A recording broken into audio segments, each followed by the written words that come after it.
Hello, everyone. Dr. Stillman here with another episode of Monday Masterclass. And today our question comes from Tara, one of my paid premium subscribers. Thank you to my premium subscribers for your subscriptions. You get to vote on these topics and suggest topics and ask questions if you're interested. And the Monday Masterclasses are going to be live at 3 o'clock here on YouTube and Facebook. And today we're going to talk about what are optimal cholesterol levels. So let's talk about this topic, and let's start with the basics. So number one, what is cholesterol? Cholesterol is the precursor to your sex steroid hormones. These sex steroid hormones control your metabolism to a great degree. If I had to give you an analogy for them, they are like gas and brake pedals for your metabolism and different metabolic pathways. So hormones are really important. Hopefully you realize that. And what this means is that by manipulating cholesterol levels, we can actually have an impact on hormone levels. And this is where things get really, really complicated. Okay. When you ask the question, what is the optimal level for cholesterol to be? You have to understand that it depends upon your goal. So if you take somebody and you fast them and you don't feed them anything, okay, I mean nothing, right? Gradually, their cholesterol levels are going to drop. If you combine that with something like exercise, their cholesterol levels are going to drop even more, okay? If you load somebody up with high cholesterol foods and you basically poison their liver, you may well likely to see cholesterol levels rise, okay? But you may also see impacts on their sex steroid hormone levels in either direction, right? So you increase the cholesterol levels, the general tendency is for there to be more sex steroid hormones. This is why so many people see a big difference in their health when they go, plant-based, although that's a very loaded term. They may say, I went plant-based and my acne went away and I stopped having this, that, and the other symptom of hormone excess. This is particularly true for menopausal women. However, right, let's say that you're a 35-year-old man who wants to put on 20 pounds of muscle. Having a low cholesterol level is not going to support a healthy testosterone level, which is what you need in order to put on muscle mass, right? And this is where the conflict comes into the picture, because we have to talk about what your goal is before we can talk about what your optimal cholesterol level ought to be.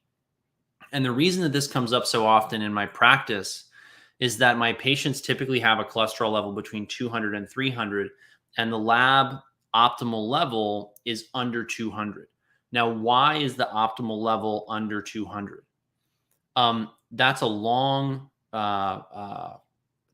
story, but I'm going to give you guys a couple of resources that I think are worth tuning into, specifically about this topic, because what I've found over the years is that people, and particularly the last few years, has been really a lot of censorship. And that censorship has impacted particularly topics like cholesterol. So we're going to move this to another window, and we're going to share the screen for this topic.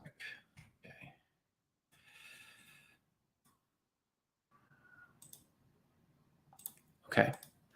So this is the first book that I ever read on this by a guy named Umfe Ravenskov. I think he's passed now, but he wrote a great book on this topic. And another person whose book work I like is a guy named Malcolm Kendrick. These guys are going to give you the other side of the cholesterol literature. You're going to get from the vast majority of mainstream doctors the idea that cholesterol is bad and we want to lower it. I'm going to go back into why that's not fair later, but what these guys go into in their research is all the different problems with the cholesterol, and we'll just call it heart disease hypothesis.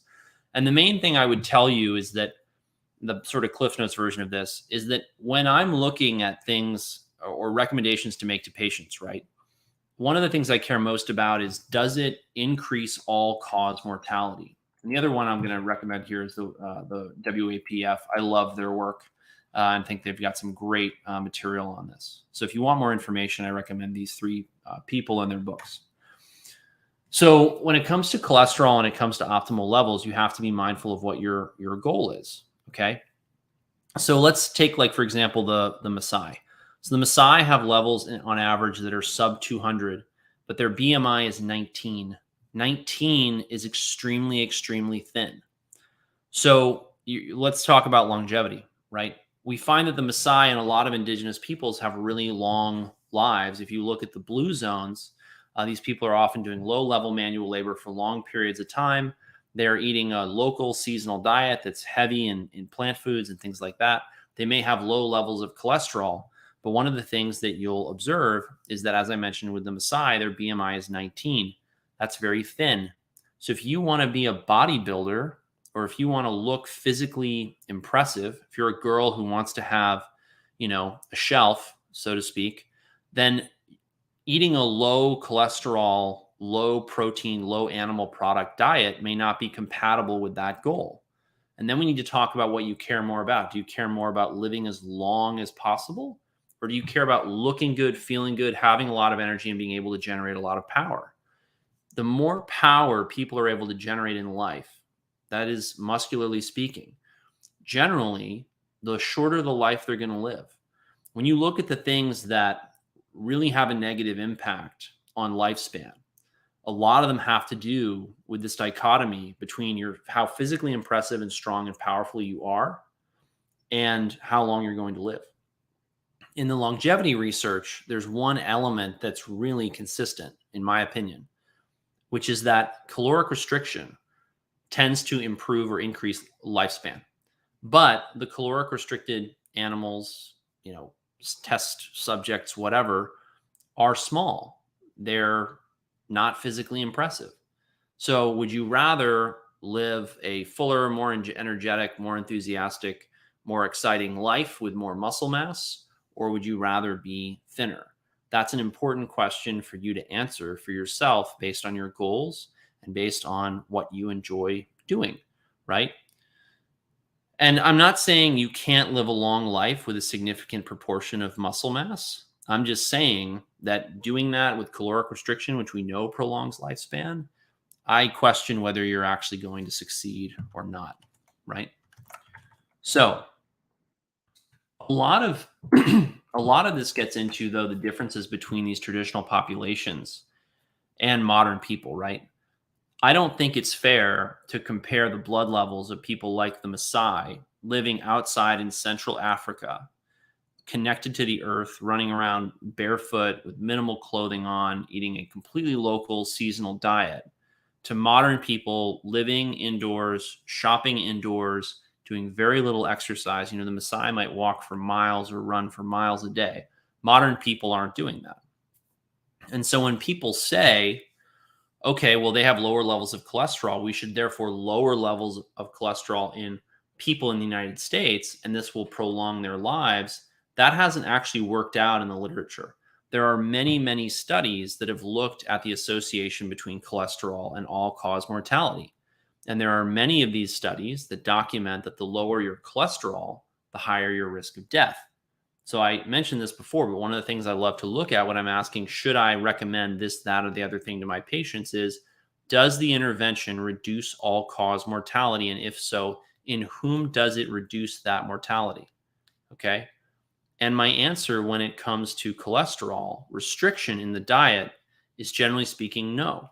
So I'm not trying to restrict cholesterol levels or cholesterol intake for my patients, because I don't see, based on the literature I've reviewed and the experts I've listened to, this having a significant impact or improvement on their overall mortality. Plus, it gets in the way of what a lot of them want, which is a stronger, leaner physique in a really, really big way. And particularly for men, this is relevant because testosterone is produced from cholesterol. We are facing an epidemic of low testosterone levels in men today. This isn't a myth. It's not a matter of opinion. It's a matter of fact. If you need more information on this, look up the fertility crisis. Check out the webinar that Jim Laird and I recorded on June 24th, 2023, a couple days ago, on secrets of testosterone optimization. And that optimization word there is very key. because it comes back to this idea of strategy and your goal. Because I want you to be thinking whenever you're embracing some therapeutic option, some idea of treatment, some dietary change, you need to be asking yourself, what is my goal with this change? Okay. And to be very clear, if somebody said, look, I don't care how I look, I just want to live as long as possible, I would say, well, yeah, maybe we should shoot for cholesterol levels that are certainly on the lower end of normal. We certainly want to have you on a calorie restricted diet, doing a lot of zone 2 cardio and things like that. Jim's mentioned in the comments here, how does the sun affect cholesterol? And this is a really interesting component of this that goes back to one of the things I said about the Maasai, right? I mentioned that they live on the equator. And as you know, if you follow me, the sun reduces all-cause mortality. That's a very, very important point that has to be brought home in any of these conversations, because there's so much more going on with cholesterol than just the absolute level, right? And one of the things that you'll find in the literature is that the cholesterol in atherosclerotic plaques, which is how the cholesterol got implicated in heart disease in the first place, not to mention stroke, the cholesterol that's there is responding to inflammation. And so the real problem is that the vessel wall has sustained some kind of damage. So why do vessel walls get damaged? That's a very long topic that I can't possibly address today. But I want you to understand the concept behind this question, which is really that what if by lowering cholesterol levels, and this might explain why lower cholesterol levels may lead to higher risk of death. What if you need a higher level of cholesterol to cope with a Western lifestyle, and the body's trying to take that cholesterol or increase that cholesterol in order to address a problem? Let me give you another idea.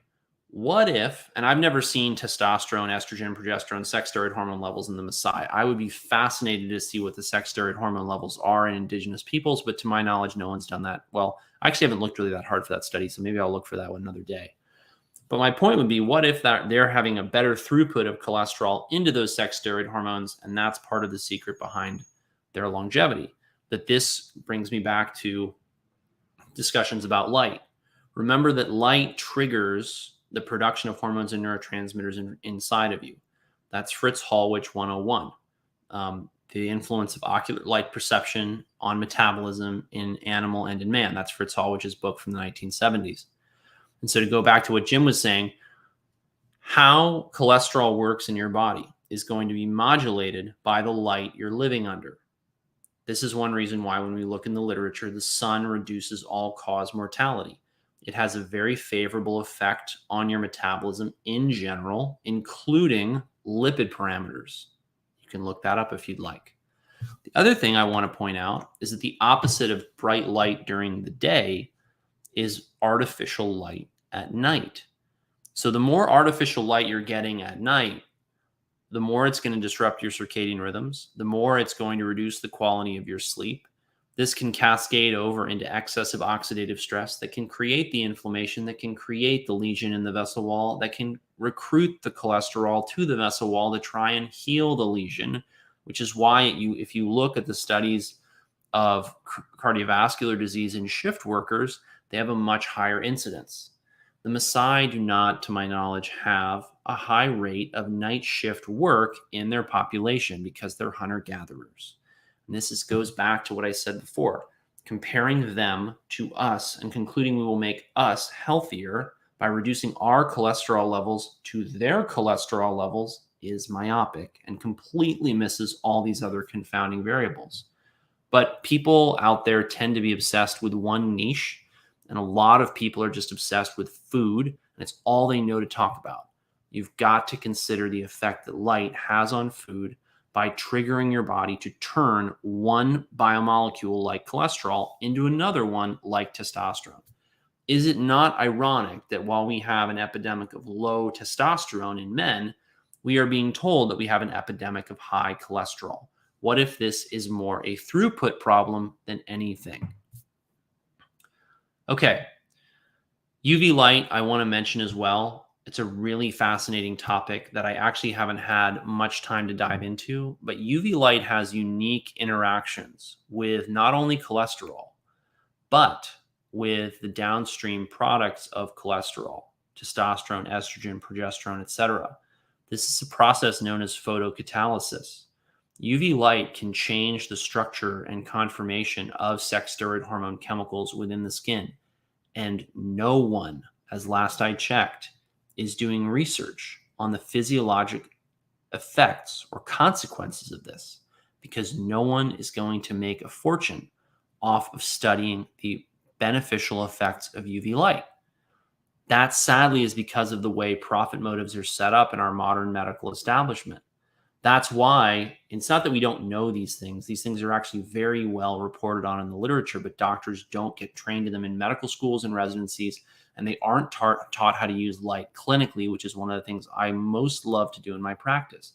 That's why in 1904, Niels Finsen won the Nobel Prize for creating a vitamin D lamp and using it to treat, I think, cutaneous tuberculosis, but don't quote me on that. And that's why I have a vitamin D lamp and frequently use vitamin D lamps in order to treat my patients and their illnesses.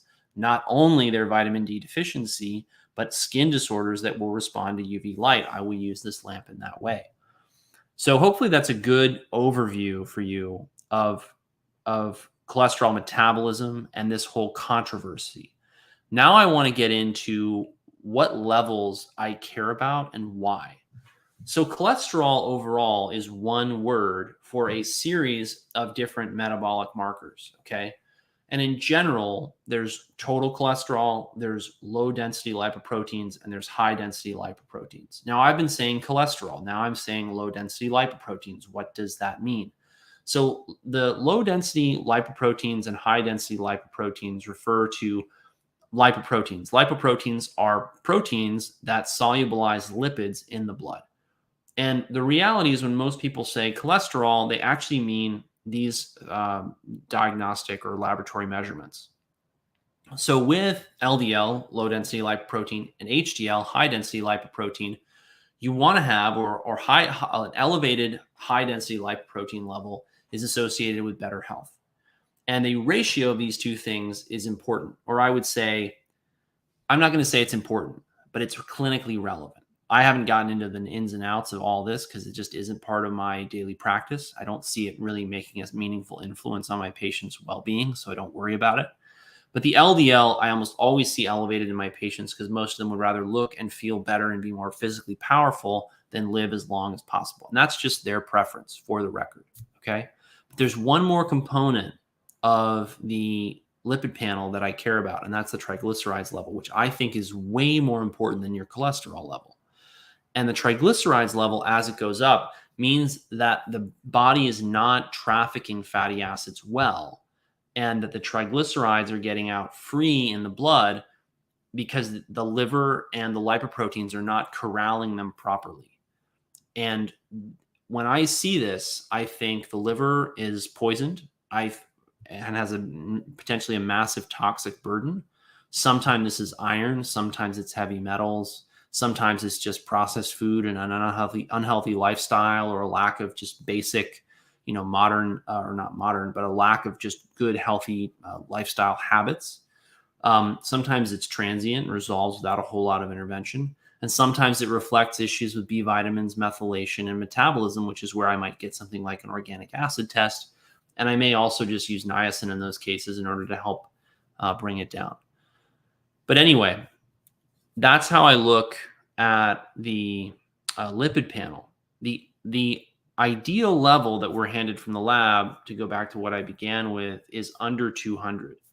And I want you all to understand that this number is not normal in the sense of a normal Gaussian distribution across a population, okay? That number is what the powers that be, the experts out there, think people should generally have their cholesterol under. But the whole point of this video is to open your mind to the idea that that level may not be appropriate or may not help you achieve your health and well-being goals. And I know that my patients feel better on a higher protein, higher fat, higher cholesterol diet.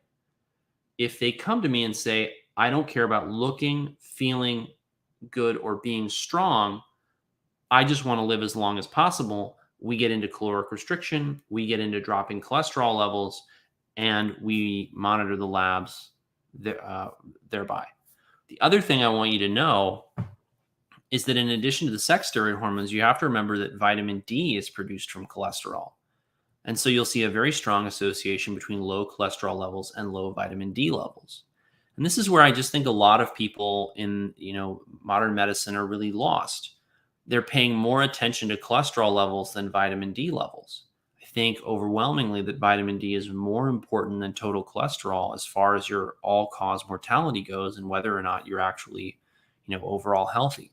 And there's a whole host of other lab markers that I prefer to check and rely on to measure the vitality, the robustness, and the overall health of my patients than cholesterol. What is the normal cholesterol? I would refer back to some of my earlier statements and really tie this all together by saying that that's going to depend on who you are, your genetics, your lifestyle, your diet, and all these other things.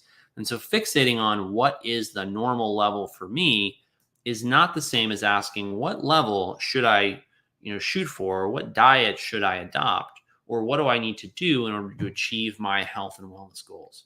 Completely different conversation, seemingly the same one though. And that's what people are, I think, hung up on about cholesterol. So for those of you who don't know what these Monday Masterclasses are, they're new and they are going to be going live at 3:00 Eastern on most Mondays. I may take the week off occasionally. The topics are suggested and requested by my folks over the premium paid version of my Substack, which I encourage you to become a member of. And there's also a premium Q&A for the Substack members at 3:30 p.m., which I'm about to jump on. And I want you all to know that today we have a special presentation for a topic that people wanted that was way too hot for me to put out on the conventional social media channels, for reasons that I'm sure if you follow me and are familiar with my work, you don't need me to spell out for you. So as always, everyone, thank you for watching. I hope you've enjoyed this video. Take care. Have a great day. And one more thing, if you want to learn more about working with me and my team, click the link below. It's my link tree. You can join my newsletter and everything there, and you get more updates from us on how we can help you live a healthy and long life. Take care, everyone. Have a great day.